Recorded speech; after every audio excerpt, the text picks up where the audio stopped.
कुंभ राशिर बंधुगण सतर्क रुहंतु। आपणकर धन, आपणकर पारिवारिक जीवन, आपणकर भाग्य, आपणकर क्यारियर उन्नति एवं आपणकर खुशी सबकिछि बंधन रे बांधि रखा जाइछि। एथिपाई दायी व्यक्ति अपरिचित नुहे, प्रकृत रे से माने आपणक सहित रक्तर संपर्क रखिछन्ति। गत 12 वर्ष धरी एही विश्वासघातक आपणको निरंतर तीव्र एवं दूषित गुप्त रीतिनीति रे बसीभूत करि आसुछि। सेमानकर जादू एवं मंत्र माध्यम रे एही विश्वासघातक एक अदृश्य एवं भयंकर मंत्र पकाइछि। एक बंधन जहा आपणक घर भितरे थिबा खुशी को लुहा शिकुली रे संपूर्ण भावरे बांधि देइछि। आज एक मुहूर्त नीरव एकांत रे बसिबा पाई आपणक हृदय उपरे आपणकर हाथ रखंतु एवं निजको पचारंतु, एते वर्ष परे आपण निजको जीवनर समान स्थान रे काहेकि फसी रहुछंती। आपण अक्लांत परिश्रम करंती एवं आपणकर प्रयास रे आपणकर हृदय ढाली दियंती, तथापि काहेकि दिन परे दिन नूतन असुविधा एवं क्लेश आपणक जीवन को कष्ट देउछि। सामान्य कथा को नहीं आपणक परिवार मध्य भयंकर युक्ति तर्क आरंभ हुए। परिवार सदस्य माने परस्पर को कष्ट सह्य करि पारंती नाही। जेतेबेले आपण एक सरल शांतिपूर्ण भोजन उपभोग करने बसी थांती, सेतेबेले मध्य मतभेद अनिवार्य भावरे सृष्टि हुए। शेषरे यह काहेकि घटुछि? कारण एही घासरे साप, एही विश्वासघातक अंतर्निहित व्यक्ति तुमर उन्नति पाई प्रत्येक पथ को संपूर्ण भावरे अवरोध करि देइछि। तुमे अनुभव करिबा आरंभ करिछ जे हुए तो तुमर भाग्य खराब किंबा भाग्य तुम पाई दुख व्यतीत आउ किछि रखि नाही। तुमे अनुभव करिपार जे ईश्वर तुमको एक असाधारण कठिन परीक्षा देई जाउछंती, किंतु यह तुमर सबुठारु बड़ भूल धारणा।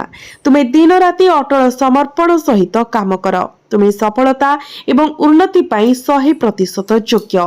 तुमे मध्य विश्वर अन्य देश जो प्रकारर राजकीय सुख एवं भौतिक सुखर अधिकारी ताहार उपयुक्त उत्तराधिकारी, तथापि तुमर निज परिवार एवं संपर्कीय माने तुमको आगको बढ़िबारु बाधा देइछन्ति। सेमानकर तीव्र ईर्षा द्वारा चालित होई सेमाने तुमर खुशी एवं तुमर भविष्यत संभावना को बांधिबा पाई अंधकार कबरस्थान आधारित शक्ति एवं गुप्त जादू विद्यार भारी श्रृंखल व्यवहार करिसेंती। तेणु तुमे किपरि आगको बढ़ी पारिबो? मोर बंधुगण, तुमे सेही प्रकारर व्यक्ति जो माने थरे तुम हृदय रे किछि हासिल करबाको संकल्प नेले कोनोसी मूल्य रे जे कोनोसी मूल्य रे अटकिबो नाही जे पर्यंत तुमे याको सफल करिनाह। तुम भितरे एक जन्मगत क्षमता एवं एक ज्वलंता अग्नि रहिछि, एक विशाल संभावना जहा तुमर परवर्ती 7 पीढ़ीर जीवन को परिवर्तन करिवार शक्ति रखिछि। तुमर परिवार को राजकीय खुशीर जीवन प्रदान करिवार शक्ति अछि, एक आनंद जहा अन्य केही सेमानंको देई पारि नाहंती, किंतु जणे कोन करि पारिबो? कारण तुमर निज प्रियजन माने ही सेही विशाल संभावना को बंधन करिछन्ति एवं तुमर सेही अनन्य प्रतिभा को बांधि रखिछन्ति। कारण जेतेबेले एही लुक्कायित विश्वासघातक माने तुमर समानता, मानसिकता एवं तुमर सफलता हासिल करिबारे विफल हुअन्ति, से माने सीधा सड़क तंत्र मंत्र, कला जादू एवं दुष्ट मंत्रर भयंकर क्षेत्र को आश्रय नियंती। आज मु तुमको जहा प्रकाश करबाकू जाउछि, मु तुमको अनुरोध करूछि जे कोनोसी मूल्य रे एहाको हालुका भाबरे नेबार गंभीर भूल करंतु नाही। कारण एही सत्य प्रत्येक व्यक्तिंक पाई प्रयोज्य जहांकर जीवन गत किछि वर्ष धरी एक अदृश्य अंधकार द्वारा आच्छादित होइछि। प्रत्येक सकाळे तुमे उठी भाव हुए तो आज एक भल दिन हेबो, निश्चित भावरे आज सब किछि ठीक होइजिबो, तथापि संध्या हेबा बेलको परिस्थिति संपूर्ण भावरे तुमर नियंत्रण बाहर को चली जाइछि। एक भयंकर अंधकार छाया वर्तमान तुमर राशि एवं तुमर घर उपरे सक्रिय होई गलानी। ଏକ ଛାୟା ଯାହାକୁ କୌଣସି ସାଧାରଣ ମଣିଷ ଖାଲି ଆଖିରେ ଦେଖିପାରିବ ନାହିଁ। ଏହା ହେଉଛି ସେହି ଅଶୁଭ ଛାୟା ଯାହା ରାତିର ଅନ୍ଧାରରେ ତୁମର ଘରର କାନ୍ଥ ସହିତ ଘୁରି ବୁଲୁଛି। ଏହା ତୁମ କାନରେ ଅଦ୍ଭୁତ ଶବ୍ଦ ଫୁସଫୁସ କରେ ଏବଂ ତୁମକୁ ଭୟରେ ଯନ୍ତ୍ରଣା ଦେବା ପାଇଁ ତୁମର ସ୍ୱପ୍ନକୁ ଆକ୍ରମଣ କରେ। ଗଭୀରରେ ତୁମେ କଣ ଅନୁଭବ କରୁନାହଁ ଯେ ସବୁକିଛି ଧୀରେ ଧୀରେ ସରିଯାଉଛି? ଟଙ୍କା ତୁମ ହାତରେ ଆସିପାରେ, କିନ୍ତୁ ଏହା ରହୁନାହିଁ। ଏହା ପାଣି ପରି ବହିଯାଏ, ରୋଗ ଏବଂ ନିରର୍ଥକ ପ୍ରୟାସରେ ନଷ୍ଟ ହୋଇଯାଏ। ତୁମର ଶରୀର ଏକ ଅଦ୍ଭୁତ ଭାରି କ୍ଳାନ୍ତିରେ ଜର୍ଜରିତ, ଯେପରି କେହି ତୁମର ସମସ୍ତ ଶକ୍ତିକୁ ସମ୍ପୂର୍ଣ୍ଣ ଭାବରେ ଶୁଖାଇ ଦେଇଛି। ତୁମ ଘରର ନିର୍ଦ୍ଦୋଷ ଛୋଟ ପିଲାଟି ପ୍ରାୟ 1.5 ବର୍ଷ ବୟସରେ, ଯିଏ ଏପର୍ଯ୍ୟନ୍ତ ତା ଚାରିପାଖର ଦୁନିଆକୁ ସମ୍ପୂର୍ଣ୍ଣ ଭାବରେ ବୁଝିପାରୁନାହିଁ, ଏହି ଈର୍ଷାଳୁ ଲୋକଙ୍କ ଦୁଷ୍ଟ ଦୃଷ୍ଟିର ଶିକାର ହୋଇଛି, ଯାହା ତାର ନିର୍ଦ୍ଦୋଷ ହସ ଏବଂ ଖେଳୁଆଡ଼ ମନୋଭାବକୁ ପ୍ରଭାବିତ କରିଛି। ଛୋଟ ପିଲାଟିର ହଠାତ୍ ଚିଡ଼ିଚିଡ଼ା ହେବା, ରାତିରେ ତାର ଅକଥନୀୟ କାନ୍ଦ ଏବଂ ତାର ବାରମ୍ବାର ରୋଗ କେବଳ ସଂଯୋଗ ନୁହେଁ ବନ୍ଧୁଗଣ, ଏହି ବିଶ୍ୱାସଘାତକ ମାନଙ୍କର ଦୃଷ୍ଟି ଏତେ ଦୂଷିତ ଯେ ସେମାନେ ତୁମ ଘରୁ ପ୍ରତ୍ୟେକ ଖୁସିର ଖଣ୍ଡକୁ ନିର୍ମମ ଭାବରେ ଚିରି ନେବାକୁ ଚେଷ୍ଟା କରନ୍ତି। କୌଣସି ସ୍ପଷ୍ଟ କାରଣ ବିନା ମଧ୍ୟ ତୁମର ଆଖି କ୍ରୋଧରେ ଚଳିଯାଏ। ତୁମେ ଏକା ବସି କାନ୍ଦିବାକୁ ଏକ ଅବର୍ଣ୍ଣନୀୟ ଇଚ୍ଛା ଅନୁଭବ କର। ତୁମର ମନ ଏକ ଅଜଣା ଭୟ ଦ୍ୱାରା ଆକ୍ରାନ୍ତ, ମୃତ୍ୟୁ କିମ୍ବା ସମ୍ପୂର୍ଣ୍ଣ ବିନାଶର ଭୟ। ସର୍ବୋପରି ଏହା କାହିଁକି ଘଟୁଛି? କାରଣ ଅନ୍ଧକାର ଯାଦୁ ଏବଂ ଗୁପ୍ତ ଶକ୍ତିର ଏକ ଭୟଙ୍କର ଛାୟା ତୁମ ଉପରେ ଘୋରି ହୋଇଯାଇଛି। ଏଥିରୁ ମୁକ୍ତ ହେବା ସମ୍ପୂର୍ଣ୍ଣ ଜରୁରୀ, ତୁମ ପାଇଁ ଏବଂ ତୁମର ସମଗ୍ର ପରିବାର ପାଇଁ। କେବଳ ସେତେବେଳେ ତୁମେ ତୁମର ନିରନ୍ତର ଦିନରାତି ପରିଶ୍ରମର ଫଳ ପ୍ରକୃତରେ ଉପଭୋଗ କରିପାରିବ। ତୁମର ଆଖି ଖୋଲି ତୁମ ଚାରିପାଖର ଦୁନିଆକୁ ଦେଖ। ଯେତେବେଳେ ତୁମର ପଡ଼ୋଶୀ ଏବଂ ସାଥୀମାନେ ଦିନକୁ ଦିନ ସଫଳତାର ନୂତନ ଶିଖର ଆରୋହଣ କରୁଛନ୍ତି, ଘରକୁ ନୂଆ ଗାଡ଼ି, ନୂଆ ଘର ନିର୍ମାଣ କରୁଛନ୍ତି, ତୁମେ ନିଜକୁ ଏକ କୁଆପଥର ଭିତରକୁ ଆଉ ଗଭୀରକୁ ବୁଡ଼ି ଯାଉଥିବାର ଅନୁଭବ କରୁଛ। ଯେଉଁଠାରୁ ତୁମେ ଆରମ୍ଭ କରିଥିଲ ସେହି ସ୍ଥାନରୁ ତଳକୁ ଖସି ଯାଉଛ। ଏହାର କାରଣ ହେଉଛି ତୁମେ ଯେତେ କଷ୍ଟ କଲେ ମଧ୍ୟ ତୁମେ ଏହି ଗୁପ୍ତ ଶିକୁଳିରୁ ମୁକ୍ତ ହୋଇପାରୁନାହଁ। ତୁମେ ପ୍ରାର୍ଥନା କରିଛ, ତୁମେ ମନ୍ଦିର ପରିଦର୍ଶନ କରିଛ ଏବଂ ଆଧ୍ୟାତ୍ମିକ ଆଶ୍ରୟର ସମସ୍ତ ସମ୍ଭାବ୍ୟ ରାସ୍ତାକୁ ପରିଶ୍ରମ କରିଛ, ତଥାପି ତୁମେ ଫସି ରହିଛ। ଏହି ଅସୁବିଧାରୁ ରକ୍ଷା ପାଇପାରୁନାହଁ କାରଣ ପ୍ରକୃତ ଅପରାଧୀମାନେ ଘାସରେ ସାପ, ଲୁକ୍କାୟିତ ଶତ୍ରୁ, ଯେଉଁମାନେ କେବେ ବି କାହାକୁ ସେମାନଙ୍କର ପ୍ରକୃତ ମୁହଁ ପ୍ରକାଶ କରନ୍ତି ନାହିଁ। କିନ୍ତୁ ଆଜି ମୁଁ ସେହି ମୁଖାକୁ ଚିରିଦେବି। ଏଠାରେ ତୁମ ଆଖି ସାମ୍ନାରେ କେତେବେଳେ ଜୀବନରେ ଆଗକୁ ବଢିବା ଏବଂ ଏକ ନୂତନ ପରିଚୟ ସୃଷ୍ଟି କରିବା ପାଇଁ ଆମକୁ ନିଜ ହାତରେ ଆମେ ଯେଉଁ ସାମ୍ରାଜ୍ୟ ନିର୍ମାଣ କରିଛୁ ତାହାକୁ ଭାଙ୍ଗିବାକୁ ପଡ଼ିବ ଏବଂ ବର୍ଷ ବର୍ଷର କଠିନ ପରିଶ୍ରମର ଐତିହ୍ୟକୁ ଲିଭାଇ ଦେବାକୁ ପଡ଼ିବ। ଆମକୁ କେବଳ ସେତେବେଳେ ଆମେ ଆମର ପ୍ରକୃତ, ପ୍ରାମାଣିକ ଏବଂ ଅଲୌକିକ ନିଜକୁ ବିଶ୍ୱ ସମ୍ମୁଖରେ ଉପସ୍ଥାପନା କରିପାରିବା। ଯେଉଁମାନେ ଏପର୍ଯ୍ୟନ୍ତ ଭୟର ପରଦା ପଛରେ ଲୁଚି ରହିଥିଲେ, ସେମାନଙ୍କୁ ଏବେ ବିଶ୍ୱ ସମ୍ମୁଖରେ ସେମାନଙ୍କର ପ୍ରକୃତ ମୁହଁ ପ୍ରକାଶ କରିବାକୁ ପଡ଼ିବ। ଏକ ନୂତନ ଆରମ୍ଭ କରିବା ପାଇଁ ପୁରୁଣା ଜିନିଷ ଗୁଡ଼ିକର ଅନ୍ତ ନ ହେବା ପର୍ଯ୍ୟନ୍ତ ଏକ ନୂତନ ନିର୍ମଳ ଆରମ୍ଭ କିପରି ହୋଇପାରିବ? ଆପଣ ଯେଉଁ କଠିନ ତପସ୍ୟା କରୁଛନ୍ତି, ଆପଣ ସବୁକିଛି ବାଜିରେ ଲଗାଉଛନ୍ତି ଏବଂ ନିଜକୁ ସମ୍ପୂର୍ଣ୍ଣ ରୂପାନ୍ତରିତ କରୁଛନ୍ତି। ଏଥିପାଇଁ ଆପଣ ସର୍ବୋତ୍ତମ ପୁରସ୍କାର ପାଇବେ। ଯେତେବେଳେ ଆପଣଙ୍କର ବନ୍ଦ କରାଯାଇଥିବା ପ୍ରାପ୍ୟ, ଆପଣଙ୍କର ଯଥାର୍ଥ ରୋଜଗାର ଏବଂ ଆପଣଙ୍କର ହଜି ଯାଇଥିବା ସମ୍ମାନ ଆପଣଙ୍କ ପାଖକୁ ଫେରିବା ଆରମ୍ଭ କରିବ, ସେତେବେଳେ ବିଶ୍ୱ ଆପଣ ହାସଲ କରିଥିବା ସଫଳତାର ଶିଖର ଦେଖିବ। କିନ୍ତୁ ତା ପୂର୍ବରୁ ଆପଣଙ୍କୁ ଏହି ବିଶ୍ୱାସଘାତକ ମାନଙ୍କ ସହିତ ମୁକାବିଲା କରିବାକୁ ପଡ଼ିବ। ଆଜିର ଭିଡିଓରେ ମୁଁ ଆପଣଙ୍କ ଉପରେ ବନ୍ଧା ହୋଇଥିବା ପ୍ରତ୍ୟେକ ଲୁହା ଶିକୁଳିକୁ ଭାଙ୍ଗିଦେବି।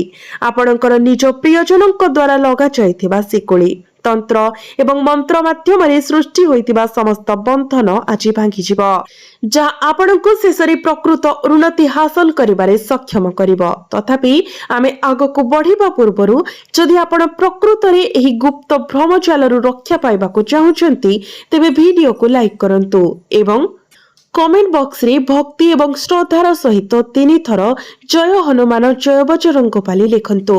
प्रभु हनुमानंकर प्रत्यक्ष कृपा आपणकर समग्र परिवार चारिपाखरे एक अभेद्य सुरक्षा ढाल चलिबो। एपरि एक ढाल जहाको एही जगतर कोनोसी गुप्त शत्रु केबे भांगी पारिबो नाही। आपण जो जंत्रणा सह्य करिसेंती एवं एही गत 3-4 वर्ष धरी आपण जो भयंकर दृश्य देखिसेंती ताहा एक जीवंत नरक ठारू कम नथिला। गोटिए समय थिला जेतेबेले आपण आपणकर जीवन पाई महान सुवर्ण स्वप्न पोति रखिथिले, जेतेबेले आपण प्रकृतरे किछि असाधारण हासिल करबाको संकल्प नैथिले, किंतु तापरे हठात समयर चक एते हिंसात्मक एवं प्रतिकूल भावरे बुलीगला जे एक भयंकर ग्रहण आपणक थरे आनंदमय एवं समृद्ध जीवन उपरे छाई पकाइला। अप्रत्याशित भावरे अनावश्यक दुर्घटनार एक धारा आपणकर अस्तित्व उपरे पड़िला। एपरि विपर्य जहा आपणको आपणकर मूलको दोहलाई देथिला। एही अंधार पर्यायरे आपण जे सर्वबृहत विश्वासघातकता सहिथिले ताहा कोनसी बाहर व्यक्ति ठारू नुहे बर आपणकर निज लोकंक ठारू आसीथिला। सेही व्यक्ति माननको मने पकाइबा पई टिके समय नियंतु, जो माननको पई आपण आपणकर सर्वस्व बाजी लगाइथिले, जो माननको आपण निजर रक्त छाल एवं लुहरे पालन करिथिले, जो माननको आपण निजे भोकिला रही खाद्य देइथिले। जेतेबेले कष्टकर समय आसिला से प्रिय लोक माने सेमानकर प्रकृत रूप प्रकाश कले। सेमाने आपणको एकाकी सेही कंदल रे परित्याग कले एवं सेमानकर गोड़ मध्यरे सेमानकर लांच रखी पलाई कले। जेतेबेले अपरिचित लोक माने पाखरे बसिथिले केवल आपणकर चमत्कार देखिबा एवं ताच्छल्य करिबा व्यतीत आउ किछि कले नाही। आपणकर सेही गुप्त शत्रु माने आपणकर असहायतार पूर्ण सुजोग नैथिले, किंतु आज मु केवल अन्य उपरे दोष लथिबा पई एठारे ठिया हेबि नाही, कारण एही द्वंसर सबुठारु बड़ एवं सबुठारु भयंकर बोली हेउची आपणकर निजस्व। यह थिला आपणकर अत्यधिक भाव प्रवणता। आपणकर हृदय महम परि पवित्र एवं नरम एवं बिना छाणी रे आपणकर मन कहिबार अभ्यास। आपण द्वितीय थर चिंता न करी लोकंकर मधुर शब्द रे अंधविश्वास रखंती। निज पॉकेट खाली करी निजर आवश्यकता को बलिदान देई आपण अन्य माननको सहाय्य करबाको आपणकर रास्ता बाहर करि दियंती। आपण सेमाननको टंका ऋण देइथिले एवं सेही गुरुतर भूलर परिणाम स्वरूप आपण ऋण छालरे एते गभीर होई गले जे आपण आपणकर मनर शांति एवं निद्रा सब दिन पाई हराइले। दारिद्र्य आपणकर द्वार देशरे एते भयंकर छाउणी स्थापन करिथिला जे आपण निजको निसहाय पाइले। प्रत्येक टंका पाई लोभ करुथिले। सेही समय को मने पकांतु जेतेबेले रोग तुमर घरे ताड़ना सृष्टि करिथिला। तुमर निरंतर झाल एवं रक्त परिश्रम माध्यमरे तुमे जेते अल्प संचय करिथिलो ताहा सब पानी परि बहि जाउथिला। डाक्तरखानार भयंकर परिक्रमा, औषधर मूल्य एवं डाक्तरक फी मध्यरे आपण रातिरे अंधारे उठी एकांतरे कांदुथिले। आपण आपणकर निज परिवार ठारू मध्य आपणकर लुह लुचाई रखिथिले, कारण आपणको एपरि अवस्थारे देखि सेमानकर आत्मा दुर्बल होइछिबो। आपण दुखरे परमेश्वरଙ୍କୁ निवेदन करुथिले, हे प्रभु मो सहित कौन हेउछि, मो एपरि दंड पाइबा पाई केउ पाप करिछि। एपरि समय थिला जेतेबेले जीवनर परिस्थिति एते भयंकर होई गला जे आपण अनुभव कले जेपरि सब किछि शेष होई गला। एही जीवन रे आउ किछि नाही एवं चारि पाखरे घेरी रहितिबा केवल अंधकार संपूर्ण परास्त होई आपण भांगी खंड खंड होई जाइथिले। तथापि सेही मुहूर्तरे शेष मुहूर्तरे हठात कोनोसी स्थानरु आशारे एक छोट किरण देखा जाइथिला। एक क्षीण अवर्णनीय आशा पुणी थरे मूल धरिथिला। जेतेबेले आपणक द्वारे किछि छोट छोट खुशी आघात करिवो आपण अनुभव करिवे भगवान शेषरे मोर प्रार्थना सुनिछंती। हुएत मोर भल दिन शेषरे आसीगला। हुएत मो भाग्यरे थिबा सही कलंकी लागिथिबा ताला शेषरे खोलिबाकु जाउछि। आपणकर लुह पोछि आपण पुणी थरे आपणकर पाद को उठांतु एवं आपणकर प्रत्येक शक्ति को डाकी एक उत्तेजित तीव्रतारे परिश्रम करबाको आरंभ करंतु। तथापि यह एपरि थिला जेपरि आपणकर भाग्य कोनोसी अदृश्य शक्ति द्वारा लुहा सिकुली रे बंधा होई जायतिला। जेतेबेले एक स्मारकी सुजोग आपणकर हाथ भितरे थिला, जेतेबेले आपण निश्चित अनुभव कले जे एक विराट चुक्ति चूड़ांत हेबाकु जाउछि, ଆପଣଙ୍କର ଜୀବନ ସମ୍ପୂର୍ଣ୍ଣ ପରିବର୍ତ୍ତନର ଦ୍ୱାରରେ ଅଛି। ସେହି ଶେଷ ମୁହୂର୍ତ୍ତରେ ସେହି ସୁବର୍ଣ୍ଣ ସୁଯୋଗ ଆପଣଙ୍କର ହାତରୁ ଚାଲିଗଲା। ଶେଷ ପର୍ଯ୍ୟାୟରେ ଏକ କାର୍ଯ୍ୟ ଏତେ ବିଧ୍ୱଂସକାରୀ ଭାବରେ ଉନ୍ମୁକ୍ତ ହେବ ଯେ ଏହା ଜଣେ ବ୍ୟକ୍ତିଙ୍କୁ ହତାଶାରେ ମୁଣ୍ଡ ପିଟାଇ ଦେବ ଏବଂ ପୁଣି ଥରେ ଆପଣ ନିଜକୁ ସେହି ଅଭାବର ଶୂନ୍ୟ ସ୍ଥାନରେ ଛିଡ଼ା ହୋଇଥିବାର ଦେଖିବେ। ଏହା ଅନୁଭବ ହେଲା ଯେପରି କୌଣସି ଅଦୃଶ୍ୟ ଶକ୍ତି ଆପଣଙ୍କୁ ଗୋଟିଏ ପାଦ ଆଗକୁ ନେବାରୁ ସକ୍ରିୟ ଭାବରେ ବାଧା ଦେଉଛି। ଆପଣ କେବଳ ଆପଣଙ୍କର ଦୁର୍ଭାଗ୍ୟ ପାଇଁ ଦୁଃଖ ପ୍ରକାଶ କରି ଚାଲିଲେ, କିନ୍ତୁ ସତ୍ୟ ଥିଲା ଯେ ଆପଣଙ୍କର ଚାରିପାଖରେ ସେହି ବିଶ୍ୱାସଘାତକ ଦ୍ୱାରା ବୁଣା ଯାଇଥିବା ଏକ ରହସ୍ୟମୟ ଜାଲ ବିଛା ଯାଇଛି, ଯାହା ଆପଣଙ୍କୁ ବାରମ୍ବାର ଟାଣି ନେଉଥିଲା। ସେବେଠାରୁ ବର୍ଷ ବର୍ଷ ବିତିଗଲାଣି। ମୁଁ ଜାଣେ ଯେ ଦେଖାଣିଆ ପାଇଁ ଆପଣ ବିଶ୍ୱ ପାଇଁ ହସ ଫୁଟାଇବାରେ ସଫଳ ହୁଅନ୍ତି। ଆପଣ ଅନ୍ୟମାନଙ୍କ ସମ୍ମୁଖରେ ଶକ୍ତିଶାଳୀ ହେବାର ଅଭିନୟ କରନ୍ତି, ତଥାପି ଗଭୀର ଭାବରେ ଆପଣ କେବେ ବି ପ୍ରକୃତରେ ଖୁସି ପାଇପାରିବେ ନାହିଁ। ଆପଣଙ୍କ ପାଖରେ ଖୁସି ହେବାର ହଜାର ହଜାର କାରଣ ଥାଇପାରେ, କିନ୍ତୁ ଆପଣ ଏକ ଚିନ୍ତାମୁକ୍ତ ଜୀବନଯାପନର ପ୍ରକୃତ ଆନନ୍ଦ ଅନୁଭବ କରିପାରିବେ ନାହିଁ। ଯଦିଓ ଆପଣ କିଛି ଛୋଟ ଛୋଟ ସଫଳତା କିମ୍ବା ଉନ୍ନତି ହାସଲ କରିବାରେ ସଫଳ ହୁଅନ୍ତି, ଆପଣ ଆଉ ସେହି ହୃଦୟସ୍ପର୍ଶୀ ଆନନ୍ଦ, ସେହି ଆନ୍ତରିକ ଆନନ୍ଦ ଅନୁଭବ କରନ୍ତି ନାହିଁ ଯାହା ଆପଣ ପୂର୍ବରୁ କରୁଥିଲେ।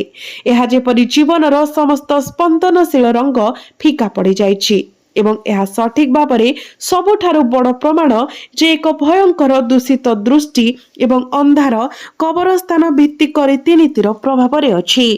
ତେବେ ଏହି ଅନ୍ଧକାର ଶକ୍ତିରୁ ଆପଣ କିପରି ମୁକ୍ତି ପାଇବେ? ମୁଁ ତୁମ ସହିତ ଦୁଇଟି ସବୁଠାରୁ ଅବିଶ୍ୱସନୀୟ ଏବଂ ଅତ୍ୟନ୍ତ ଶକ୍ତିଶାଳୀ ପ୍ରତିକାର କହିବାକୁ ଯାଉଛି। ଏଗୁଡ଼ିକୁ ପଥରରେ ଖୋଦିତ ପରି ପରମ ସତ୍ୟ ଭାବରେ ଗ୍ରହଣ କର ଏବଂ ଆଜିଠାରୁ ସେଗୁଡ଼ିକୁ ନିଜ ଜୀବନରେ ସାମିଲ କର। ଆପଣଙ୍କୁ ଯେଉଁ ପ୍ରଥମ ପଦକ୍ଷେପ ନେବାକୁ ପଡ଼ିବ ତାହା ହେଉଛି ଆପଣଙ୍କର ପରିବାରର ପ୍ରତ୍ୟେକ ସଦସ୍ୟଙ୍କୁ ଏକତ୍ର କରି ଏକ ପ୍ରସିଦ୍ଧ ପ୍ରାଚୀନ ହନୁମାନ ମନ୍ଦିର ପରିଦର୍ଶନ କର। ସେଠାରେ ଆପଣ ପୁରୋହିତଙ୍କୁ ଏକ କଳା ସୂତା ଯାହାକୁ ଭଗବାନ ହନୁମାନଙ୍କ ପାଦରେ ରଖାଯାଇଛି ତାକୁ ପବିତ୍ର କରିବାକୁ ଅନୁରୋଧ କର ଏବଂ ତାହା ତୁମକୁ ଦେବାକୁ କୁହ। ତାପରେ ତୁମେ ଏହି ସୂତାରେ ଏକ ଲୁହାର ତାବିଜ, ଏକ ଛୋଟ ଲୁହା ମୁଦି କିମ୍ବା ଏକ ଲୁହାର ତାରଖଣ୍ଡ ବାନ୍ଧି ତୁମର ବେକ କିମ୍ବା ହାତରେ ପିନ୍ଧ।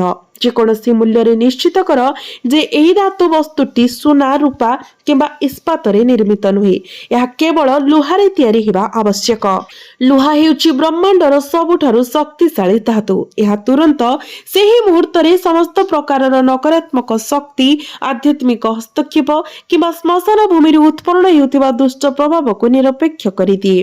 ଦ୍ୱିତୀୟ ପ୍ରତିକାର ତନ୍ତ୍ର ଏବଂ ମନ୍ତ୍ରର ଶିକୁଳି ଭାଙ୍ଗିବା ପାଇଁ ଏକ ନିଶ୍ଚିତ ଏବଂ ଅବିଶ୍ୱସନୀୟ ଉପଚାର 21 ଦିନ ପାଇଁ ନିରନ୍ତର ଭାବରେ କରାଯିବା ଆବଶ୍ୟକ। ଯଦି ଆପଣ ସନ୍ଦେହ କରନ୍ତି ଯେ ଆପଣଙ୍କ ଉପରେ କିମ୍ବା ଆପଣଙ୍କ ଘରେ 12 ବର୍ଷ ପୁରୁଣା କୌଣସି କଠୋର ତାନ୍ତ୍ରିକ ଷଡ଼ଯନ୍ତ୍ର କରାଯାଇଛି, ତେବେ ଗୋଟିଏ ଦିନ ନଷ୍ଟ ନ କରି ତୁରନ୍ତ ଏହି ପ୍ରତିକାର ଆରମ୍ଭ କରନ୍ତୁ। ଏକ ସଫା ହଳଦିଆ ଲେମ୍ବୁ ନିଅନ୍ତୁ, ଯେମିତି ଲେମ୍ବୁରେ କୌଣସି ପ୍ରକାରର ଦାଗ ନଥିବ। ଲେମ୍ବୁର ଚାରିପାଖରେ ଚତୁର୍ଭୁଜରେ ଗୋଟିଏ ସମ୍ପୂର୍ଣ୍ଣ ଲବଙ୍ଗକୁ ସାବଧାନତାର ସହ ଲଗାନ୍ତୁ। ନିଶ୍ଚିତ କରନ୍ତୁ ଯେ ଲବଙ୍ଗ ଗୁଡ଼ିକ ସମ୍ପୂର୍ଣ୍ଣ ଅକ୍ଷୁର୍ଣ୍ଣ ଅଛି ଏବଂ ସେମାନଙ୍କ ଫୁଲର କଳି ଅଛି। ସେଗୁଡ଼ିକ କୌଣସି ପ୍ରକାରରେ ଭାଙ୍ଗି ଯାଇ ନାହିଁ କିମ୍ବା କ୍ଷତିଗ୍ରସ୍ତ ହୋଇନାହିଁ। ଏବେ ଆପଣଙ୍କ ଘରର ଯେକୌଣସି ବିବାହିତା ମହିଳାଙ୍କୁ, ଯେପରିକି ଆପଣଙ୍କର ମା, ଆପଣଙ୍କର ସ୍ତ୍ରୀ କିମ୍ବା ଭଉଣୀଙ୍କୁ କୁହନ୍ତୁ ଯେ ଏହି ଲବଙ୍ଗ ଖଚିତ ଲେମ୍ବୁ ଆପଣଙ୍କ ଶରୀର ଉପରେ ମୁଣ୍ଡରୁ ପାଦ ପର୍ଯ୍ୟନ୍ତ ଠିକ୍ 21 ଥର ଘୁରାଇବେ।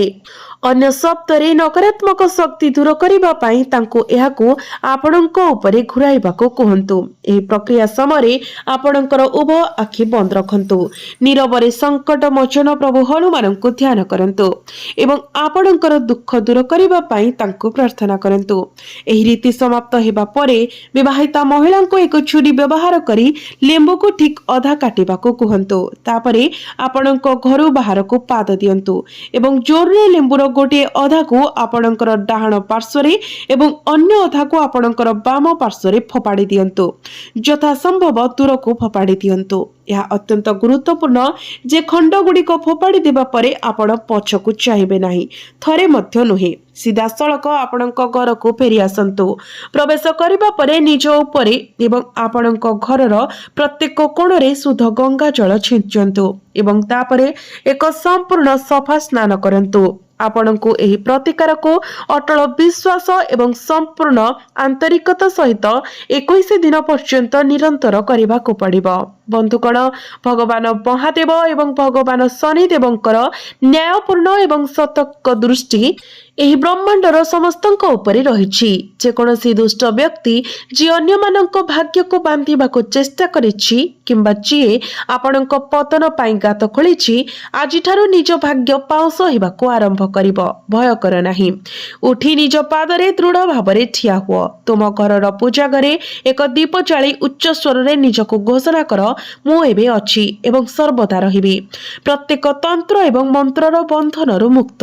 ତୁମ ଜୀବନକୁ ଘୋଡ଼ାଇ ରଖିଥିବା ସମସ୍ତ ଅନ୍ଧକାର ଆଜିଠାରୁ ଦୂରେଇ ଯିବା ଆରମ୍ଭ କରିବ। ବର୍ଷ ବର୍ଷ ଧରି ଅଟକି ରହିଥିବା ପ୍ରଗତି ଏବେ ଏକ ଶକ୍ତିଶାଳୀ ସିଂହ ପରି ଆଗକୁ ବଢ଼ିବ। ଏକ ଶକ୍ତି ଯାହାକୁ ଏହି ଦୁନିଆର କୌଣସି ଶୃଙ୍ଖଳ କେବେ ଅଟକାଇ ପାରିବ ନାହିଁ। ତ ତେବେ ବନ୍ଧୁମାନେ, ଏବେଠାରୁ ଆପଣ ଆପଣଙ୍କର ଜୀବନର ଦାୟିତ୍ୱ ନେବାକୁ ପ୍ରସ୍ତୁତ ହୁଅନ୍ତୁ। ଭଗବାନ ତୁମକୁ ଏବଂ ତୁମର ସମଗ୍ର ପରିବାରକୁ ଆଶୀର୍ବାଦ କରିବେ।